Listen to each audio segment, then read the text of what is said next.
They were catching people in shock and awe in the first quarter.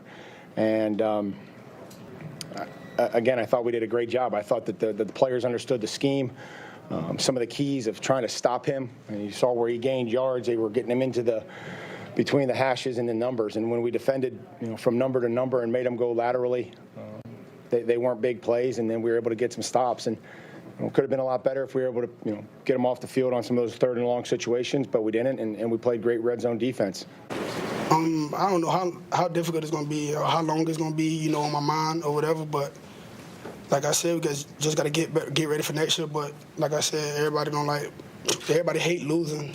I wanted to win this game. My team wanted to win this game. Coaching staff, just got to move on. Like I said, get ready for next year. It's in my head right now. I don't know how long it's going to be, but can't do nothing about it right now. Lamar, how should this team be remembered? 14-2. Great team, a family-oriented team, Flock Nation. 14-2, and they're out after one game in the playoffs. The Titans moving on, the first 6 seed to pull this off, advancing past the divisional round since the 2010 Packers, and just the sixth seed, that's easy to say, since 1990. As you see, this very rarely happens, but the last team to do it won the Super Bowl, and the Titans were feeling pretty good about their chances after the game. Real quick, first player in NFL history, that would be the entire NFL for as long as it's been around. Okay, only player ever to rush for 180 yards. Yeah, let's go!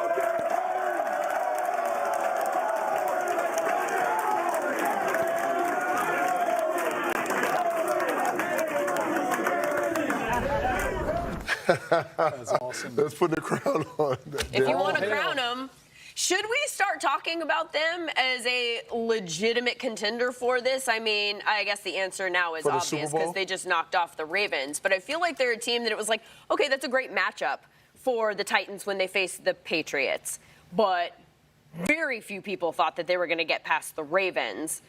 Is this a team that might have what it takes to go all the way? Well, it's the playoffs, and what you did in a regular season, all the numbers, all the stats, all the records means nothing. And we can talk about it. I can tell you what, that the Titans will not be talking about the Super Bowl. They'll be talking about either Kansas City or playing the Texans, excuse me. And that's just how they operate. They just move on to the next. They prepare. They put it all in for 1 week. And when you hear other teams in the playoffs that are really good, maybe get a little complacent or have all that success, they do start to talk and feel good about themselves. Vrabel's been conditioned and trained not to do that, and his players won't do that. So they're going to talk about the next game. Lindsay, there's 2 things that have to happen if you want to go on the road throughout the playoffs and win. You've got to be able to run the rock, and you got to be able to stop people defensively. They did both of those things tonight. They did both of those things last week, too. It's remarkable. Ryan Tannehill has thrown for 150 yards in the last 2 games combined. He hasn't had to do much more. But the fact that Derrick Henry continues to roll up defenders, the offensive line for the Titans up front continues to just play smash-mouth football. Taylor Lewan, Ben Jones, the center, Roger Saffold, the left guard, Nate Davis, the right guard, Jack Conklin. I mean, they were literally throwing people out of the club left and right. And when you get Derrick Henry downhill like that, look at Earl Thomas right here. I mean, he's helpless right now. He's getting thrown. He's getting thrown in his back. Hey, don't do Earl like that, tackles. man. Don't do Earl like that. And then Derrick Henry shows you he's got some speed too. So yeah, this is a dangerous team. They're very physical. They take care of the football. I think defensively, when you look at what they did, the fact that they were able to contain Lamar Jackson early on in this game, get after him, sack him 4 times, and then the defense did a great job with coverage. I mean, absolutely, they are a team that nobody wants to play right now because Derrick Henry, he just beats you up. And the first and second quarter runs, they may be 4 and 5 yards, but those big ones come eventually. You guys, Derrick Henry rushed the ball 30 times tonight. That was the 3rd most this season.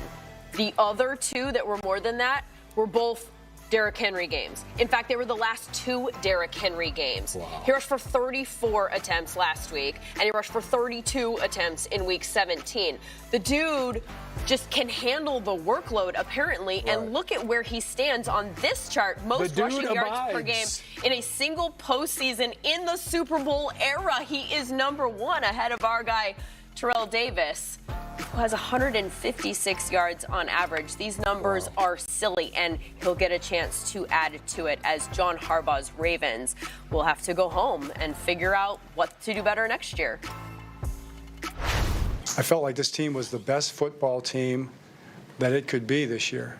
You know, with the group that we had, I thought we made the most of us becoming the best football team we could be. We just weren't that today, and that's the disappointing thing. So, but in the big picture, couldn't be more proud of what they did every single day, how they came to work, how they made the most of their talents and abilities, played as hard as they possibly could, including today. And you know, that's what I think we got to step back and take a look at that and understand that and see it for what it is. This game is going to be the one that we'll remember because it's the last one. I told them, in the end, there's only one team in this pro football. In the end, there's only one team that gets to be the one true champion, and that's not going to be us this year. So that's where we're at. Derrick Henry, so much credit, but we got to talk about the Titans' defense because we asked all year long, how do you stop Lamar Jackson? And every Monday we were left laughing at the fact that no one had any answers, and it seemed like a rhetorical question. Well, the Titans came up with some answers today. What'd they do? Yeah, the Titans were scared about his legs, and their whole mission was let's make him try to beat us with his arm. And we saw the 2 interceptions in this game, but how about these throws right here? All right, this is what we saw them do to Lamar. I mean, these are misses right here. He tries to hit Seth Roberts over the middle of the field right there. There's a misfire. That was a business decision. This one right here, he tries to go deep. We've seen these big explosive throws. To Marquise Brown right there. That's out of the back of the end zone, not even close. Willie Snead right here, he's going to try to find. And again, just off target. You know, maybe it's rust, maybe he's pressing. I don't know. This last one to Hayden Hurst. How many times have we seen him hit a tight end in stride down the middle of the field this all season long?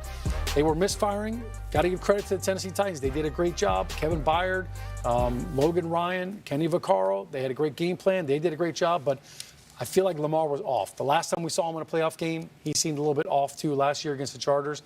It's a shame that it happened again for him, and I know it's going to stick with him for a while. He was off. Do you think that that's rust or like taking week 17 and then last week off? I think there's definitely some rust. He hadn't played a game since December 22nd. And then when things aren't going well, you're like, oh, man, okay, I got to fight myself out of it. And now you start aiming the ball. Now you start trying to force things in.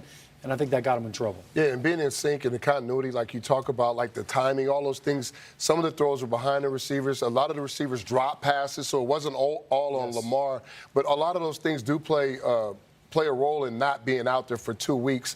And no, don't get me wrong. He is still the league's MVP. He had a fantastic year. He played lights out. But when you go in and you're the Titans, you understand what you need to do to go in and win and take things away. And they wanted to play a certain style. And turning the football over like this right here can give you a jump start. We talked about it. Something on the drive. You got to make something happen on this first drive. Byard, okay? He got the interception. They turned that into 7 points. Then they got after Lamar, okay? He had a couple of fumbles. He was loose with the ball, the sacks, the strip sacks.